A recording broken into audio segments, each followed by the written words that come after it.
इस तरह से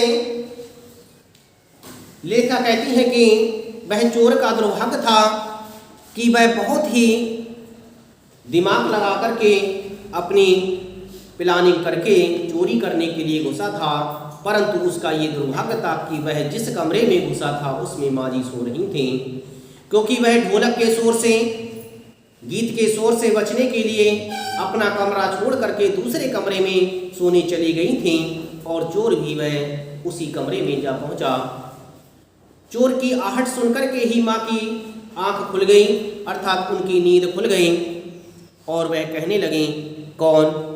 माँ जी ने इत्मीनान से पूछा। माँ जी ने बहुत ही इत्मीनान से ये पूछा कि कौन है, इस कमरे में किसकी आवाज़ आ रही है, कौन है? जी मैं चोर ने युगों से चला आ रहा पारंपरिक असंगत जवाब दिया। लेखिका कहती है कि चोर ने वही जो परंपरा के अनुसार चला आ रहा है कि अगर हम जो पूछते हैं कि कौन है तो हम उत्तर देते हैं मैं हूँ, यही जवाब उस चोर ने दिया। उसने यही बात कही कि मैं हूँ। जब माँ जी ने बहुत ही इत्मीनान से उससे पूछा कि कौन है इस कमरे में, तो उस चोर ने यही जवाब दिया कि मैं हूँ। पानी पिला, माँ जी ने कहा। माँ जी ने ये विचार किया कि घर का ही कोई सदस्य होगा, क्योंकि इस तरह से हम जो जवाब देते हैं वो घर की सदस्य ही अधिकांशता देते हैं, जिससे हम मैं सुनकर के ही केवल पहचान कर लेते हैं कि कोई हमारा अपना ही है। यही विचार किया माँ जी ने, और माँ जी ने तुरंत उससे प्रश्न किया कि जब तुम हो तो मुझे एक गिलास पानी पिला दो, मुझे पानी पिला दीजिए। ये सुनकर के चोर बोला, जी मैं। चोर झिझक कर रह गया। जब उसने सुना कि पानी पिलाने के लिए कहा जा रहा है तो चोर बोला, जी मैं। इतना कहकर के उसकी जवान लड़खड़ाने लगी, अर्थात वह इतना कहकर के ही रुक गया। तब तक माँ जी बिस्तर के बराबर में टटोल कर देख चुकी थी, लोटा खाली था। ऐसा कर उन्होंने कहा, यह लोटा ले और कुएं से पानी भर ला, पर देख कपड़ा कसकर बांधे रखियो और तरीके से छानियो।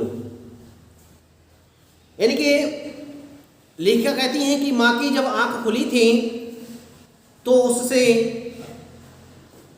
अर्थात उस चोर से कहा गया कि पानी पिलाइए, तो पानी की बात को सुनकर के चोर झिझकिचाने लगा।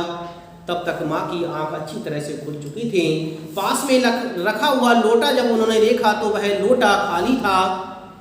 उस लोटे को देख करके माँ जी ने उस चोर से कहा कि इस लोटे को ले जा और ले जा करके पानी भर करके ला।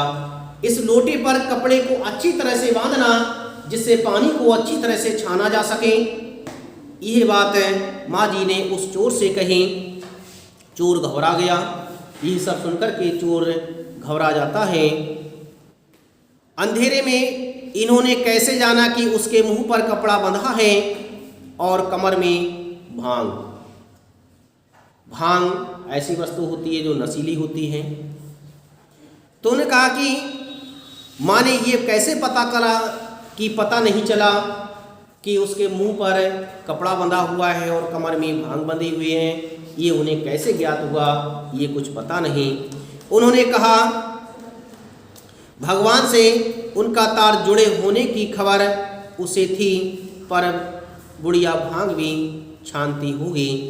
एकदम यकीन ना हुआ, इसी से कुछ हैरान परेशान हो उठा।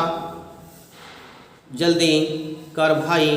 तभी बाजी ने कहा बड़ी प्यास लगी है। ये सुनकर के चोर बोला, पर मैं तो चोर हूँ। मारे घबराहट और धर्म संकट के चोर सच कह गया। चोर जो था वो घबरा गया। माँ की ऐसी बातों को सुनकर के, माँ के ऐसे प्रश्नों को सुनकर के, ऐसे आदेश को सुनकर के चोर घबरा जाता है और घबराहट में वह सच उगल जाता है और कहने लगता है कि मैं चोर हूँ।